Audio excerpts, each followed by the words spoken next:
नमस्कार दोस्तों, success study Baloda YouTube channel में आपका स्वागत है। लर्निंग गैप सामग्री अर्थात ब्रिज कोर्स के अंतर्गत आज हम कक्षा 7 विषय गणित की वर्कशीट नंबर 15 पर कार्य करने वाले हैं। इस वर्कशीट के अंतर्गत हम सीखेंगे महत्तम समापवर्तक यानी हाईएस्ट कॉमन फैक्टर, जिसे हम HCF भी कहते हैं। ठीक है ना। तो चलिए शुरू करते हैं हम आज का वीडियो। महत्तम समापवर्तक क्या होता है ना। उसके लिए आपको एक दिया गया है उदाहरण कि 8 और 12 के महत्तम समापवर्तक ज्ञात कीजिए।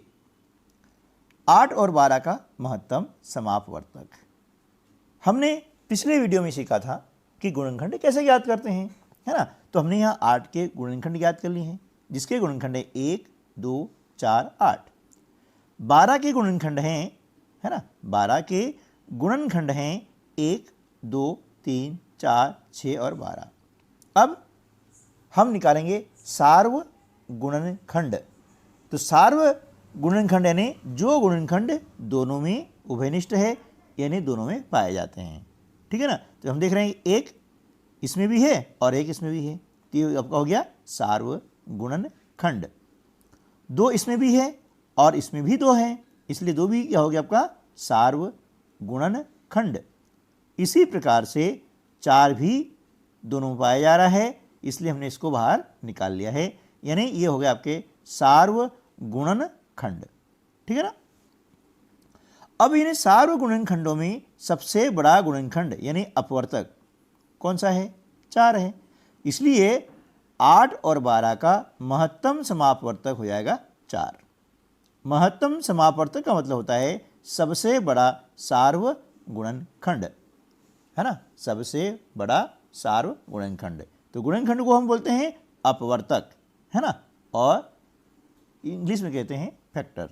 ओके, चलिए अब हम अभाज्य गुणनखंड द्वारा 18 और 24 का महत्तम समापवर्तक ज्ञात करेंगे।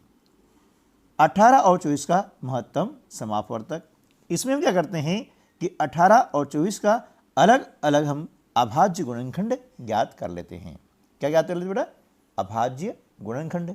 नाम से ही समझ में आ रहा है कि इनमें अब जब गुणनखंड ज्ञात करते हैं वे अभाज्य होते हैं, यानी वे संख्याएं अभाज्य होती है ना। हम पहले पढ़ चुके हैं कि अभाज्य संख्याएं क्या होती है। ऐसी संख्याएं जिनके केवल 2 गुणनखंड होते हैं, अर्थात एक और स्वयं वह संख्या, है ना।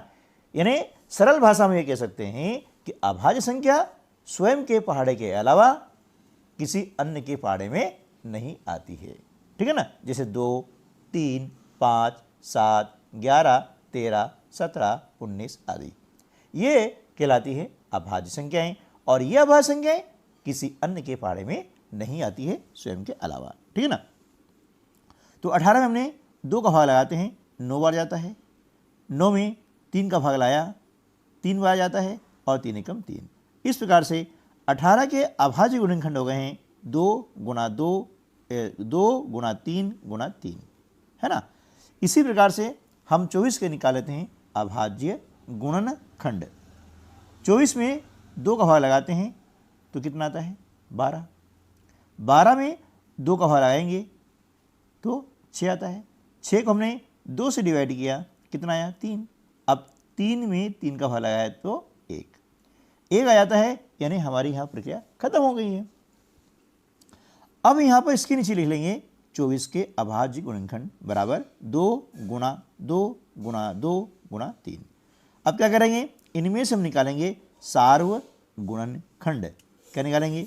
सार्व गुणनखंड जो दोनों में पाए जाते हैं, है ना। तो 2 इसमें भी है, 2 इसमें भी है, हमने 2 निकाल लिया। फिर 3 इसमें है, 3 इसमें है, ये निकाल लिया।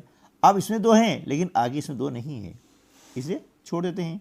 यहाँ 3 है लेकिन इसमें और 3 नहीं है, इसलिए छोड़ देते हैं। तो इस प्रकार से जो कॉमन गुणनखंड हैं, है ना, उसे हम बाहर निकालेंगे और उनका आपस में गुणा कर देंगे। तो महत्तम समापवर्तक बराबर 2 गुणा 3 यानी 2 दिया 6। तो 18 और 24 का महत्तम समापवर्तक क्या आ गया 6।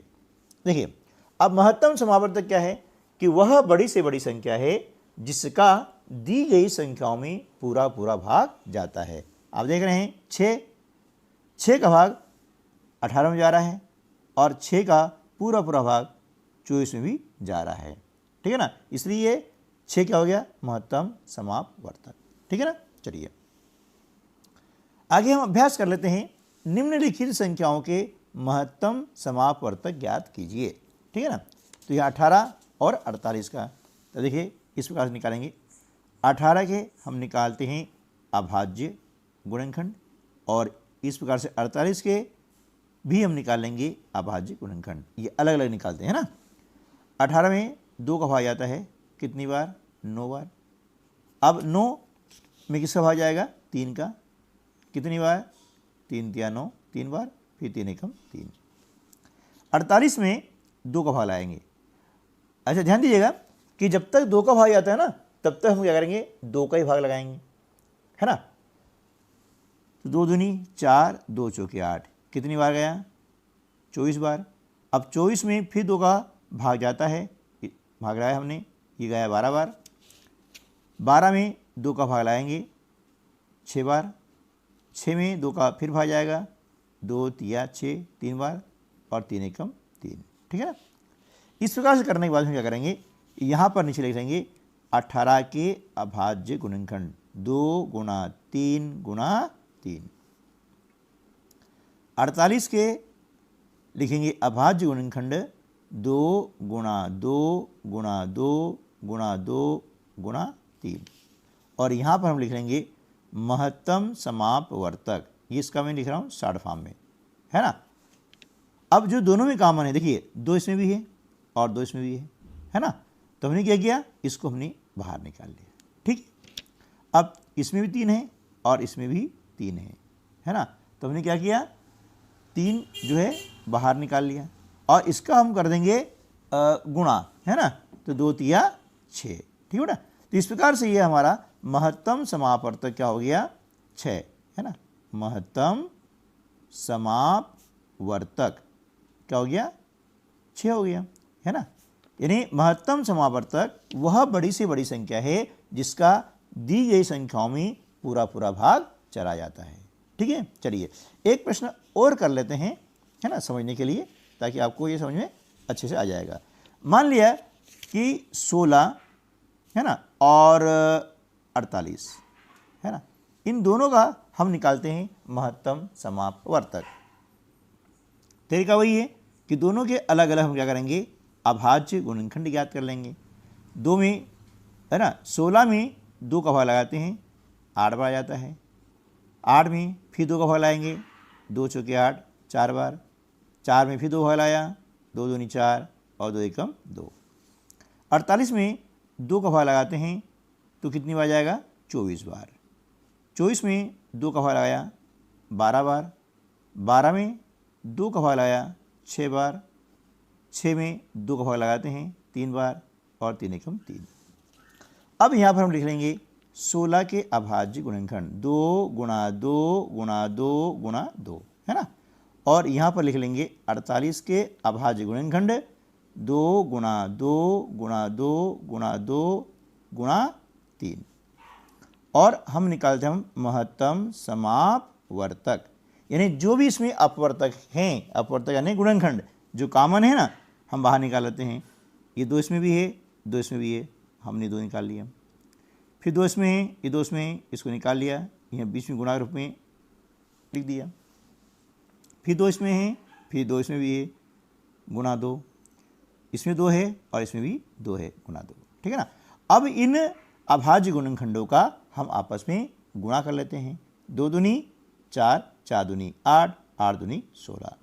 तो ये आपका उत्तर आ गया महत्तम समापवर्तक, है ना। कितना हो गया बेटा 16 हो गया, है ना। महत्तम समापवर्तक यानी 16, ये आपका आंसर आ गया, ठीक है। तो इस प्रकार से हम जो है महत्तम समापवर्तक ज्ञात कर सकते हैं। उम्मीद है कि आपको महत्तम समापवर्तक का कंसेप्ट समझ में आ गया होगा। प्रश्नों को कैसे हल करते हैं ये भी आप समझ गए होंगे। तो आज की वीडियो में बस इतना ही, मिलते हैं अगली वीडियो में, तब तक के लिए नमस्कार, जय हिंद।